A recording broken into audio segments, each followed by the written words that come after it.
please subscribe and don't forget to press the bell icon to get notified whenever we upload a new video. CM Yogi Adityanath ने news 18 India से खास बातचीत में कहा कि अयोध्या की संस्कृति पर उन्हें गर्व है। उन्होंने कहा कि अयोध्या उनके लिए हमेशा से खास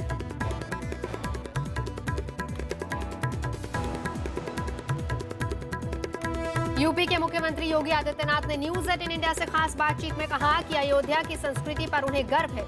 उन्होंने कहा कि अयोध्या उनके लिए हमेशा से खास रही है। इसके साथ ही उन्होंने ताजमहल को संकट से बचाने की भी बात कही। योगी ने कहा कि ताजमहल की वजह से आगरा में पर्यटकों की संख्या हमेशा से ज्यादा रही है। योगी ने कहा कि यमुना नदी में पानी की कमी से ताजमहल पर संकट है, जिसके लिए चंबल नदी से पानी लाकर ताज को संकट से उबारने की कोशिश की जाए। हजारों वर्ष पहले मर्यादा पुरुषोत्तम भगवान श्री राम 14 वर्ष के वनवास के बाद जब अयोध्या वापस आए तो अयोध्या में किस प्रकार की खुशहाली रही होगी, किस प्रकार का हर्षोल्लास का माहौल रहा होगा, उन स्मृतियों को एक बार पुनः ताज़ा करने के लिए आज वहाँ पर हम लोग अयोध्या में उस प्रकार का आयोजन करेंगे और अयोध्या को एक बार पुनः उसके अतीत के साथ जोड़ते हुए दीपावली के इस पर्व को देश और दुनिया के सामने प्रस्तुत करेंगे। उत्तर प्रदेश के मुख्यमंत्री योगी आदित्यनाथ आज अयोध्या में छोटी दिवाली मनाएंगे।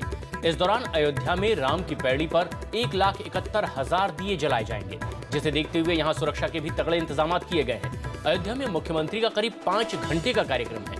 इस दौरान मुख्यमंत्री कई कार्यक्रमों में भी हिस्सा लेंगे। सीएम योगी ने कहा है कि अयोध्या हमारी विरासत का प्रतीक है और दीपावली का पर्व अयोध्या से जुड़ा हुआ है। सीएम ने कहा है कि उनकी सरकार देश और प्रदेश में पर्यटन को बढ़ावा देने का प्रयास कर रही है। दिल्ली और एनसीआर में दिवाली पर भले ही पटाखों की बिक्री पर रोक लगा दी गई हो, लेकिन फिर भी दिल्ली में प्रदूषण बढ़ा है। दिल्ली एनसीआर में बढ़ते वायु प्रदूषण पर नजर रखी जा रही है और इस दौरान पाया ये गया है कि दिल्ली के आनंद विहार इलाके की हवा सबसे ज्यादा जहरीली है। वहीं पंजाबी बाग और शादीपुर की हवा भी सेहत के लिए खतरनाक है। हरियाणा के पानीपत में लोक गायिका हर्षिता दहिया की अज्ञात कार सवार बदमाशों ने गोली मारकर हत्या कर दी और मौके से फरार हो गए। पुलिस के मुताबिक हर्षिता और उसके 3 साथी अपना कार्यक्रम खत्म करके घर वापस लौट रहे थे और तभी उनके पीछे से आ रही एक कार में सवार 4 बदमाशों ने पहले तो हर्षिता की गाड़ी रुकवाई और फिर उसकी गोली मारकर हत्या कर दी। ये अपना चमराड़ा गांव में कोई प्रोग्राम करके निकली थी और इनकी गाड़ी के आगे गाड़ी वो क्या फायर करके चले गए। गाड़ी का कुछ नहीं पता। ये अकेले थे या इनके साथ कोई और भी था? इनके साथ 3 आदमी। ये जो कार है, इसी कार में हर्षिता दहिया अपना एक प्रोग्राम करके लौट रही थी, काकोडा की तरफ जा रही थी और इस कार पर आप देख सकते हैं यहाँ पर 3 निशान हैं। ये तीनों गोलियों के निशान हैं। पुलिस के मुताबिक कुल 5 फायर हर्षिता दहिया पर किए गए थे। जिस वक्त उन्हें गोली मारी गई थी, जिस वक्त उनकी हत्या की गई थी।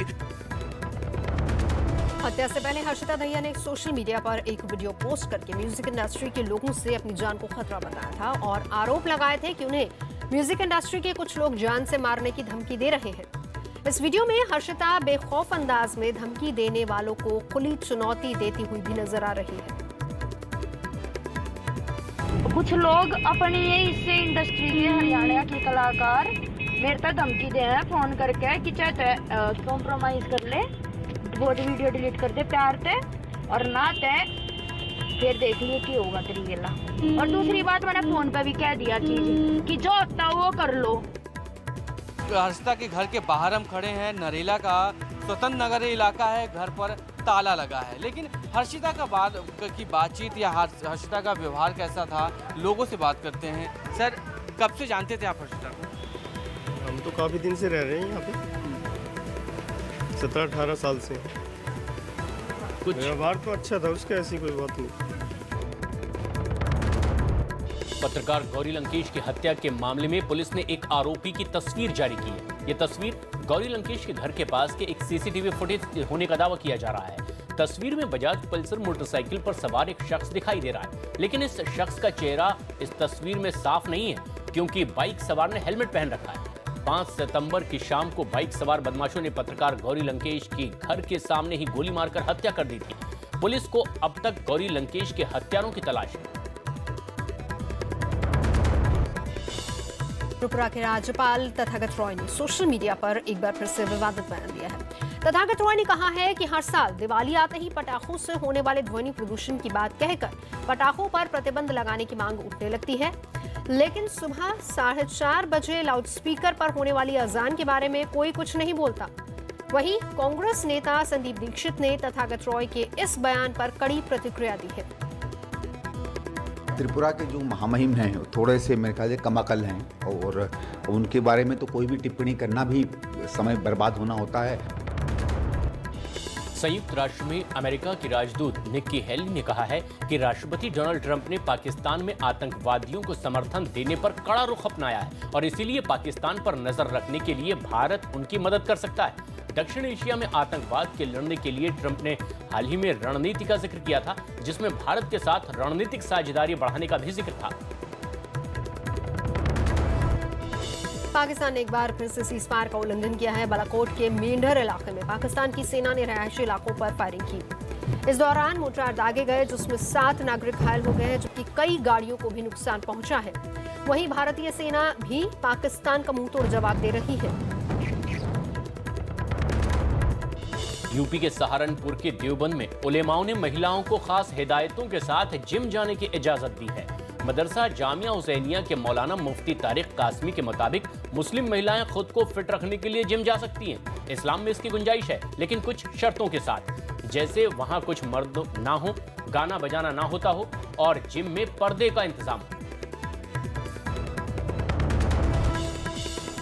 महाराष्ट्र ग्राम पंचायत चुनावों में दूसरे चरण में भी बीजेपी को 1311 सीटों पर जीत मिली है, जबकि कांग्रेस को महज 312 सीटों के साथ ही संतोष करना पड़ा है। एनसीपी को 297 सीट, शिवसेना को 295 सीट और अन्य दलों को 453 सीटें मिली हैं। महाराष्ट्र बीजेपी अध्यक्ष राव साहब दानवे पाटिल के मुताबिक कोल्हापुर, सांगली और सोलापुर जैसे कांग्रेस के मजबूत गढ़ों में भी बीजेपी को अभूतपूर्व सफलता मिली है।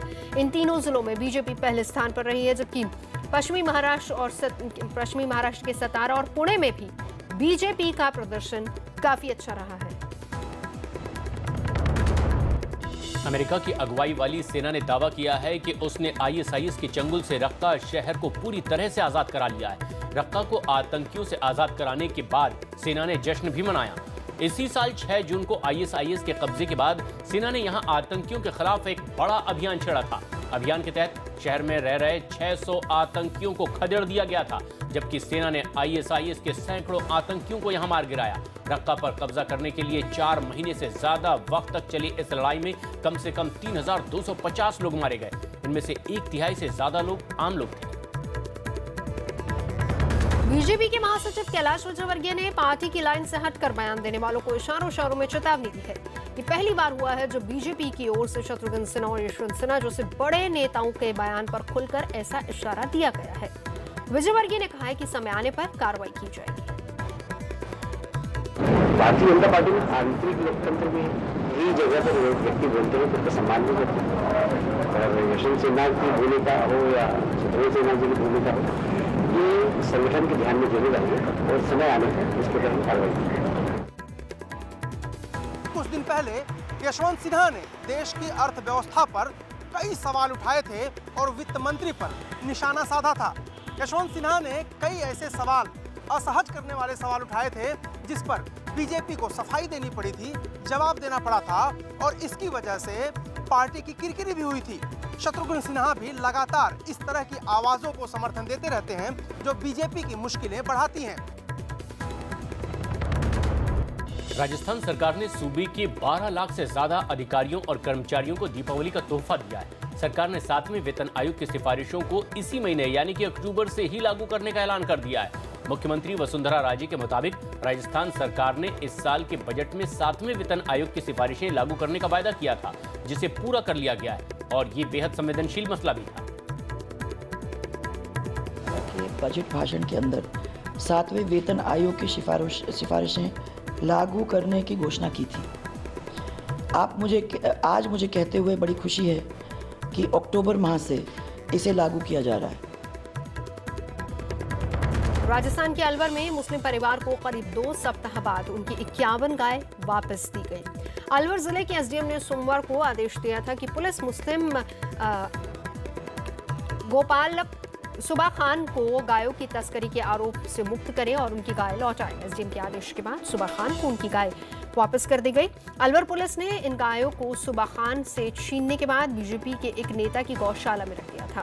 इस मामले में पंचायत प्रमुख ने जिले कलेक्टर और एसपी से मुलाकात कर सुबा खान को बेकसूर बताया था और उनकी गाय लौटाने की अपील की थी। अमेरिका के राष्ट्रपति डोनाल्ड ट्रंप ने व्हाइट हाउस में दीपावली मनाई है। ट्रंप ने व्हाइट हाउस में अमेरिकी प्रशासनिक पदों पर कार्यरत भारतीय अमेरिकी सदस्यों के साथ ही दिवाली का जश्न मनाया। डोनाल्ड ट्रंप की बेटी इवांका भी दीपावली के इस कार्यक्रम में शामिल हुई।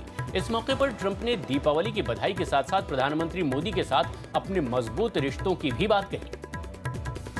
We're here today to celebrate Diwali, the Hindu festival of lights. In a few moments, we will light the ceremony Diya, symbolizing the victory of light over darkness and good or evil. I greatly value my strong relationship with Prime Minister Modi. Bharat के विरोध के बावजूद चीन ने दावा किया है कि वो पीओके में $2 अरब की अपनी पनबिजली परियोजना को वक्त से पहले पूरा करेगा। पाकिस्तान में बिजली संकट को कम करने के लिए पीओके में झेलम नदी पर चीन की ओर से करोड़ पनबिजली परियोजना का काम हो रहा है। चीन के अखबारों के मुताबिक इसका अगले 30 सालों तक मालिकाना हक चीन के पास रहेगा और उसके बाद पाकिस्तानी सरकार के पास चला जाएगा।